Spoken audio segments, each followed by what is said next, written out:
Welcome back to another Minecraft update video. This is Snapshot 23W07A, and it's a big one for Minecraft 1.20.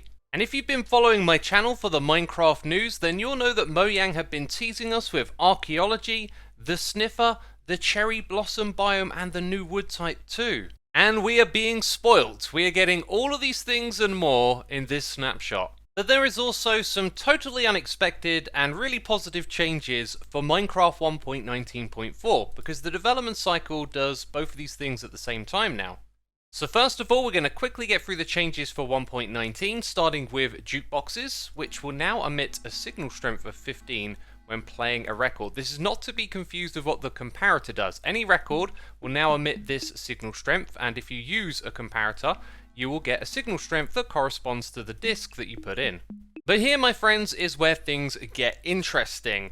Droppers and hoppers can now interact with the jukebox. So from the top, we can insert a disc, from the right hand side or any side of the block, and then from the bottom too. If we just look inside, you'll see these are full of records.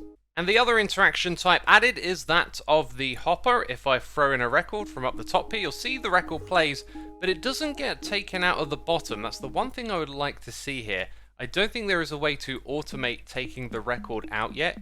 You know, hitting it with a redstone signal doesn't do anything, and neither does a hopper at the bottom.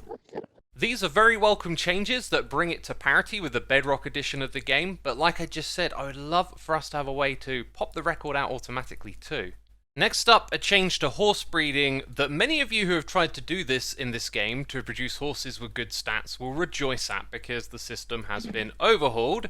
If you do or do not know, breeding two horses together makes a baby horse, but the problem is it tends to gravitate to the average statistics of its parent. So horses, they have three statistics. They've got their health, this one has quite a lot, they have a speed, and then a jump height. And the issue is, if you have two fast parents, you are always far more likely to get a slower horse as the end result. This means that you have to do a lot of breeding to create baby horses with good statistics. Now, the change you're about to see is a proposed fix for this bug, and this is actually how Mojang have chosen to implement the fix. So what we're able to do with this website is input the speed of two different horses, and down below in the graph we can see the likelihood of the speed of the baby. So red represents what will be the older versions of Minecraft, and from this snapshot onwards you'll see the results in blue. So if we adjust for two fast parents, if we look at the graph, you can see there was a bias previously to getting a slower offspring, whereas now it's far more balanced towards a faster one. And here's what the likelihood looks like if you have two of the fastest horses in the game, and if you were to breed the best and the worst together. Now, if all of that stuff went over your head, don't worry. The end result is essentially that horse breeding is now viable if you want to try and breed horses that have better statistics than their parents. And this, my friends, is just a very welcome change. Something that's been broken for a long time. I am so glad to see it finally fixed. Also in this update, there's some changes to recipe unlocking, the key one being that the crafting table will be unlocked immediately when creating a new world. Also on the website, we have technical changes. If this is your thing, remember it's going to be linked down below in the description box. And the very last thing added for 1.19.4 is going to make a lot more sense if you saw last week's snapshot. In that one, we got three new entity types. One of them is text, the other is block, and lastly we have the item type. And all of these are of course geared towards map making, but now there's been a fourth type, and this is known as the interaction entity. So I'm going to summon one over here. It's simply called interaction. If we take a step back and enable hitboxes, then you can see it right here. Then if we use the data get command, we can select this entity and reveal its secrets. And at the moment here, you won't see there's too much information, but then if I go ahead and I punch this thing and I right click it, it can actually record those interactions. So now when we run the command again, we get more information because it stored the time and type of interaction. So it's a very powerful map making tool, and if you want to know more about it, it's documented here on the website. Link again is in the description. And a brief amendment from last week's snapshot video, it is actually possible to summon in item entities, which is what these are, with MBT data, so it can display a player's skin. So now we get to move on to the Minecraft 1.20 features. First of all, the Sniffer. I'm holding a Sniffer spawn egg, not to be confused with the egg that they will hatch from. We of course know this because of the mob vote video that was created for the Sniffer for Minecraft Live 2022. Speaking of which, it mentions that here on the website, and also notes that this is the first ancient mob added to the game. The first of many, I wonder. And here it is, the cute yet ginormous sniffer mob doing its thing, sniffing out some ancient seeds. And well, this guy's going straight for it right here. Did you get some? Yes, you did. We're going to find out all about these a little later on. Now, it's important to note that the sniffer has no natural spawning location in the game. The way you're supposed to find this are with the eggs that hatch, and they're supposed to be found in the suspicious sand block, something we're also going to see later on. But that's not to be confused with this spawn egg, which is for creative mode. And you can make baby snifflets by right-clicking on them, like this. You can also do it by breeding them in survival using your Torchflower seeds. And these are passive friendly mobs that don't attack the player, even if you attack it first, although it does flee away. And don't be cruel to these because they don't even drop a lot of XP. You get between 0 and 3 XP orbs from them. They can't be tempted, which means you can't lure them with something, and you can't tame them like you would a horse or a pet. They only have 7 hearts of health, and their hitbox is a little curious, as much of the body is larger than it, including their head that sticks a fair ways out. Now, sound design is also a big deal in this game, and we've already heard quite a few of the sniffer's sounds. But here is a list of all the different sounds it has for different events. And the one that caught my ear was happy.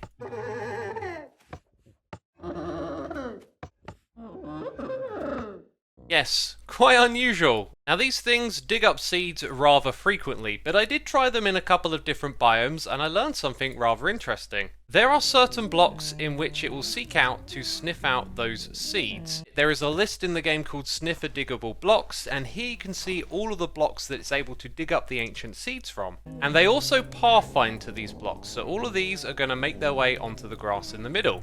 And here it is, a few moments later. Most of them are trying to climb on, and some of them are already sniffing out some ancient seeds. Now, you might be thinking this is easy. Put them all in a cage, let them sniff up those seeds, and you've got a farm. The issue is, every time a sniffer digs up a seed from a block, it actually remembers that block through a memory called Sniffer Explored Positions. So if you needed a large quantity of these seeds, it might be quite a challenge to actually make an automated farm. And they also have a cooldown after they find some seeds. Before they'll go look for some more, you have to wait 8 minutes. But then again, if they're capable of digging up all the blocks in a small area, you could essentially breed new ones once the old ones become redundant after they've dug up the entire area. So it wouldn't surprise me if we saw some automation in the Minecraft community with the sniffer real soon. So now we're going to move on to those ancient seeds, which has always been referred to as plural. The first one we're seeing here is Torchflower seeds, which grows into the Torchflower. And this flower can be placed on all of those blocks that we just saw in a list a moment ago, and it can also be potted. However, missed opportunity, the Torchflower does not emit light. And torch, it's in its name. I think it'd be really cool if it lit up as night came around and maybe emitted some particles, but for now it's just static. It does have one unique property though.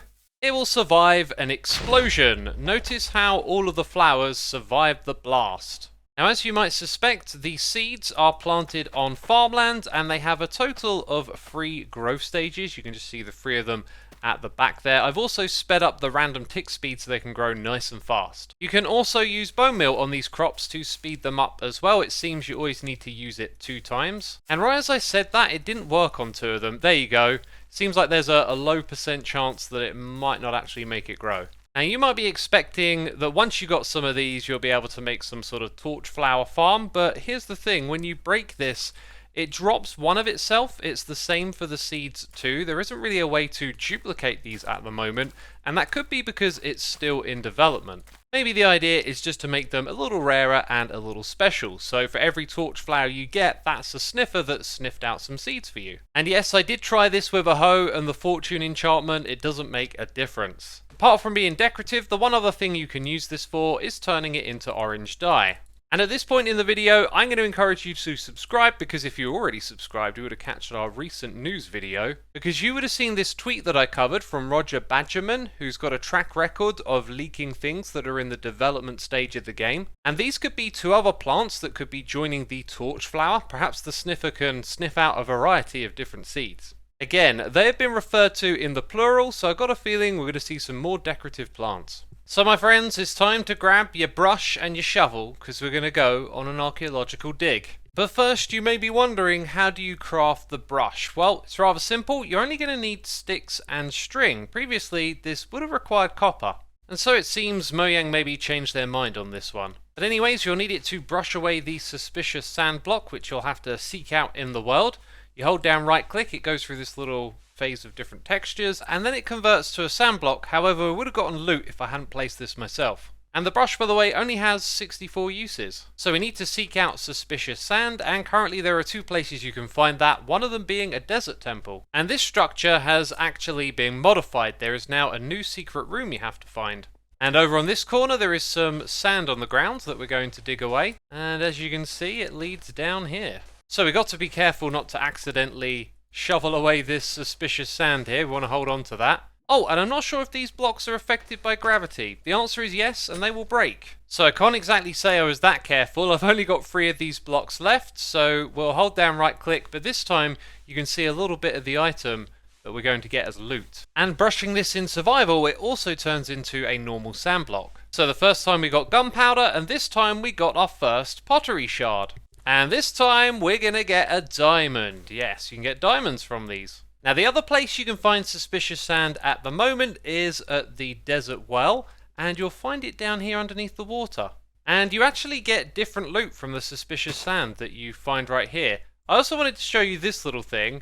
When you right click on it and then let go, the texture is going to sort of shuffle back, and the item goes back into the ground. Now as for the loot from the desert well, you have an equal chance of getting the arms up pottery shard, a brick, an emerald, a stick, that's the debug stick, oh that was the derp, or a suspicious stew that can have night vision, jump boost, weakness, blindness, poison and saturation. And again for the desert pyramid you have an equal chance of getting the other shards, the archery, prize, skull, and then there's gunpowder, TNT, diamonds and emeralds. And let's just take a moment to appreciate how weird the archery pottery shard is. I mean, the bow is the wrong way around, right?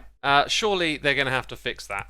That can't stand. So, what are we going to do with these pottery shards? Well, we can use them to make decorated pots. And that's done like this using bricks, but that'll only create a plain one. If you want to put a pattern on the pottery, then you have to swap in one of the pottery shards. Now notice how this piece corresponds to that side. If we go and add the skull piece over on the left, we'll then see it on the decorated pot. And of course we can put these other pieces on the back side. Now when we place this in the world, we'll see it like we do in our hotbar. So the skull is on the left, the archer is on the right. If we rotate when we place it, it also rotates, and those pieces we chose for the back you can see are on the back side of it. So you can make many combinations, including some with plain faces on the side or entirely plain pots. It's all pretty straightforward, but breaking these things is a little bit on the odd side at the moment. So I'm going to assume this is a placeholder for the moment, because when you punch it with your bare hand it just drops the pot as a whole, which is fair enough, but then when you use any type of tool it smashes it apart into the different fragments. The block doesn't seem to have too many other quirks. It can be waterlogged when you place it down. However, if you right click it with a block of water, it doesn't seem to like that. And the most important question of all, is it blast resistant? Oh, and I guess it's a good time to mention that they don't stack even if they're exactly the same as one another. And it feels to me like this one is still very much a work in progress. I reckon we're going to see a few more things come to the archaeology features. And speaking of things being a work in progress, we also got Minecraft preview for Bedrock edition of the game today, and it does not include the cherry blossom biome, which we're about to check out next. And because of that and everything else I could see in the changelog, there wasn't a reason for me to fire up the preview edition, as it's got everything that the snapshot has. And speaking of that cherry blossom biome, it's actually called Cherry Grove. Let's head over there and check it out. And well, it's taken me to the wimpiest, smallest cherry biome ever. But this one is a much better example because it's right next to a mountain, and that's actually where these biomes are going to generate. They're essentially in the same category as meadows, which generate up top on mountains. So I think it's a fair guess that where worlds once generated with meadows, they'll now probably be shared with this type of biome too. And first of all, let's take a moment to check out the tree generation. These ones are rather large and bushy, but the interesting detail is that the trunks will split up into large, thick branches, unlike any other Minecraft trees we've seen before. And here is the sapling for the tree, by the way. It's wildly different, which I really like. You can also place this sapling into a flower pot. And having flown around and observed a few of these trees now, it seems like its trunk branches, they extend on a single axis, so you won't find one that extends this direction. Whatever axis it chooses, those branches seem to go out on either side. And I've seen no more than 3 of these branches with the main trunk in the middle. Sometimes they branch out twice like this, and every now and then just a lone one on its own. Also native to this biome are bees, sheep, and cows.